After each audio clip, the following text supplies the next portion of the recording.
Hello, ladies and gentlemen, boys and girls from around the world. It's Colonel Keller here for another Foriginals video. It has been over 1 year since the last time I made a Foriginals video, but seeing how Halo 4 was just released, I feel it's the perfect time to get back into the swing of things and start creating some videos. First, for those who don't know what Foriginals is, it's basically a Forge-related show that goes and talks about how to help and improve maps.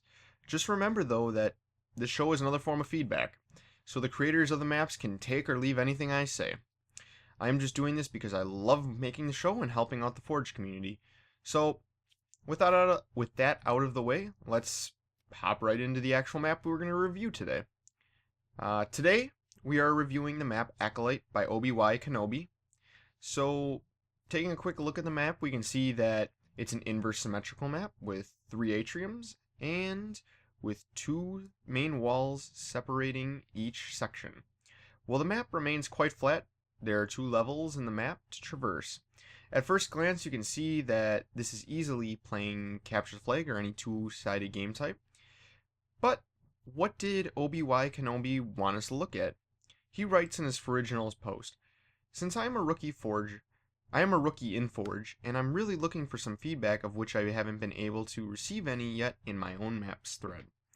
Because it's my first map, I don't really have an idea of what I'm doing right and what I'm doing wrong, so hopefully this will be my rescue. The main thing that I would like is some feedback on the map's layout, the map flow, and object usage. Both positive and negative things, and in addition to any feedback is very welcome, of course. Thank you, Obi-Wan. We will be doing all of this and reviewing it. So, first let's look at the map's layout and flow. The first thing I do in any map that I'm reviewing is I want to see if the main routes of travel are equidistant. In other words, about the same time, and find out how long it takes to run each of them. So loading up a Capture the Flag game type in split screen is fine. Just plug in another controller, use a guest. That way you can get both a red and a blue flag. Is important to do. It's going to be how you test. So the importance of doing this is to make that sure that each part of the map will be used and gameplay isn't forced into one area. There are instances where you do want this to happen, but for an inverse symmetrical map where you want everything to be roughly the same, it's very important that you test to make sure that every route is potentially viable. Going across the middle of the map, it takes roughly 22 seconds to capture the flag. Going around the outside of the map, it takes 23 seconds to get from one side to the other, and going in a clockwise direction around the outside of the map takes roughly 25 seconds. And the last and final route is going through the teleporters. To get from one side of the map to the other, it takes roughly 26 seconds. So, of course, the middle of the map is going to be faster. That makes sense. Just going from point A to point B, the fastest route is always going to be just a straight line. So, we can see here that everything's roughly the same, which is good. So, let us hop over into Google SketchUp to look at the map with some less distraction. My first main issue with the map layout is this top area where the teleporter is located. There is no reason to go up here and use this area because it's just simply too far out of the way. But how do I know this? Testing the map and watching the replays, of course. These are your main tools you need to get your map on track. Of course, during testing, I found that hardly anyone would use these areas, and the only time it would be used is during a spawn. So, with that known, how do we approach this? How do we fix this? So, let's quickly look at this area in detail. The fact that it's raised section on the map means it will naturally have an advantage over the low ground, but in this case, there's nothing to defend this with, or nothing to hold this path for. There's no reason to be there.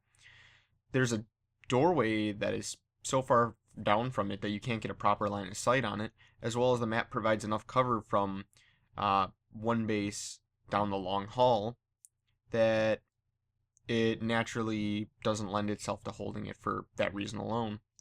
So how do we go about fixing this? Well, personally, first I would lower the top area. There's no reason for it to be as high as it is.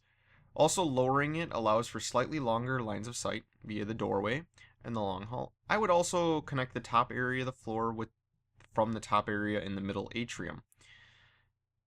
This gives another route and another reason to go there via another route to travel.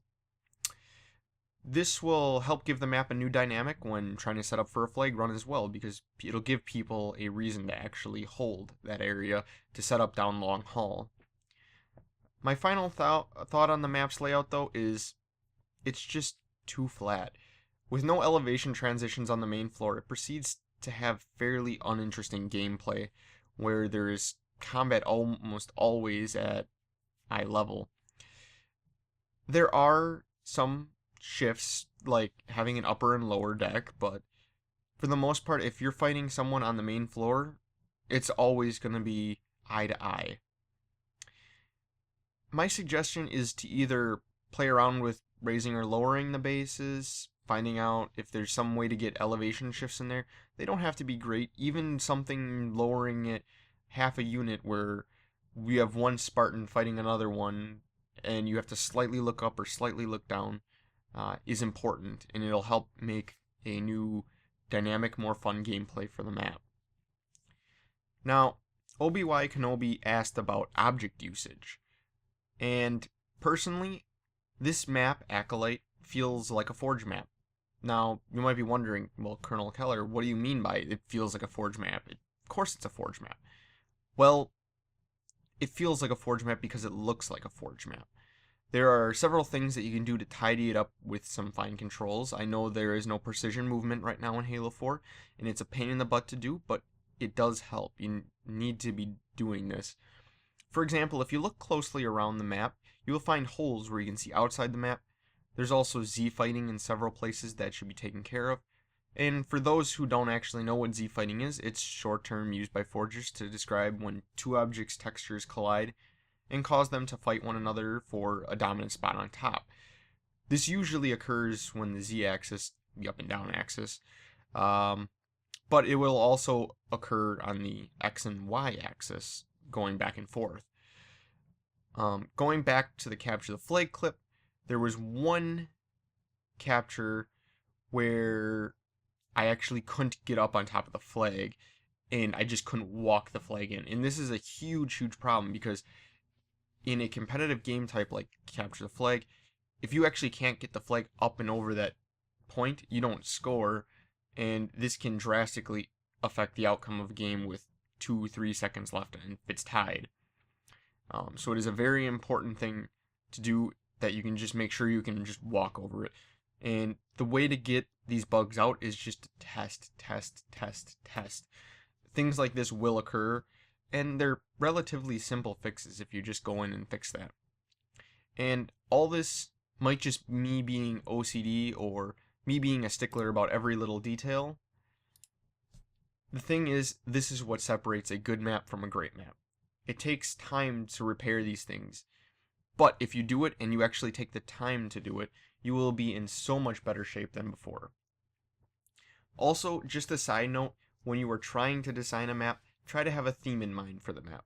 Yes, I know its impact. Yes, it's a space theme map, but you can create interesting styles outside of the space station feel.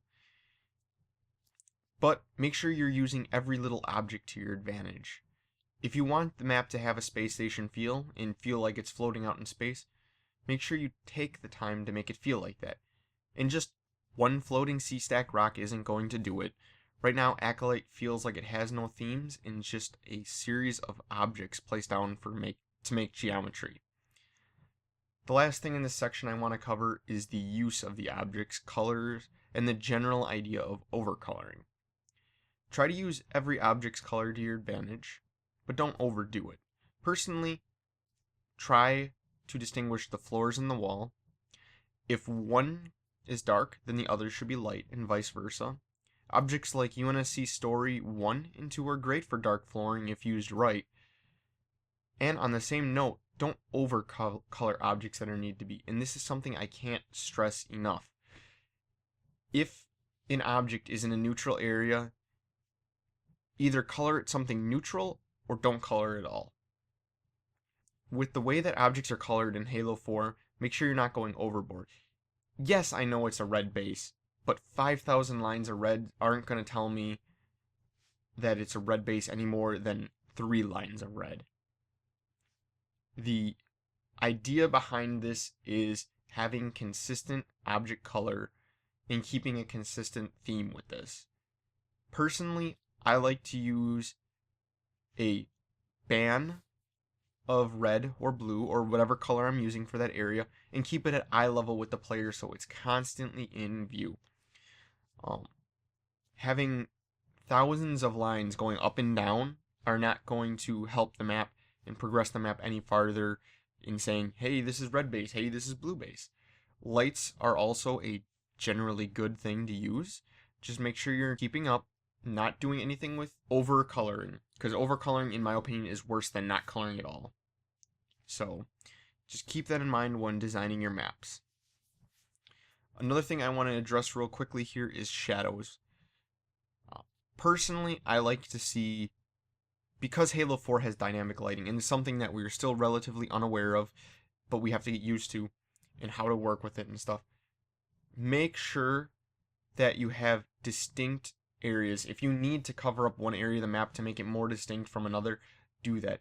The fact that it gives a dynamic shadow on that one side and keeps all the objects a little bit darker than, let's say, the outside, that's perfectly fine.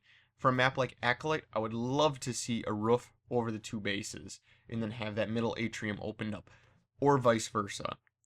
Something that you know that you're going from one atrium to the next is something that is just so fundamentally good that you can do, and it's not even something that's really all that object intensive, by like throwing a Coliseum wall over the top.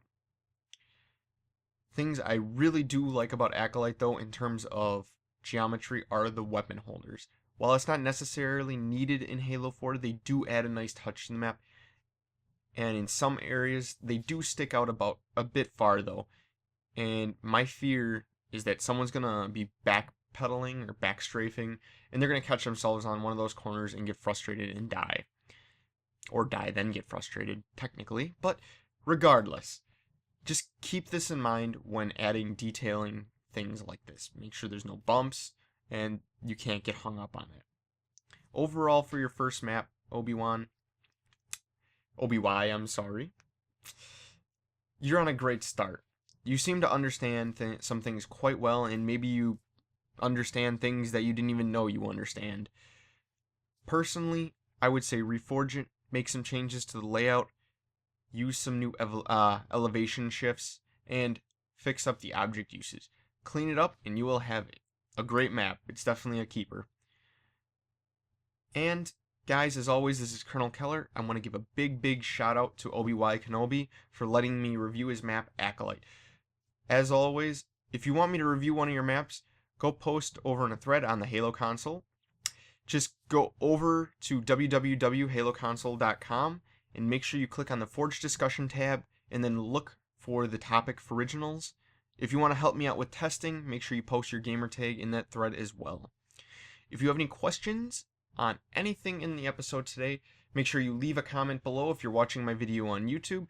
If you're watching this during the stream that I have, make sure there will be a brief section after the show where I will personally be on to answer your questions in live time, as well as if you like this video, please subscribe and hit the like button on YouTube, and there will definitely be more videos to come. As always, this is Colonel Keller, and I am signing out. Later, guys.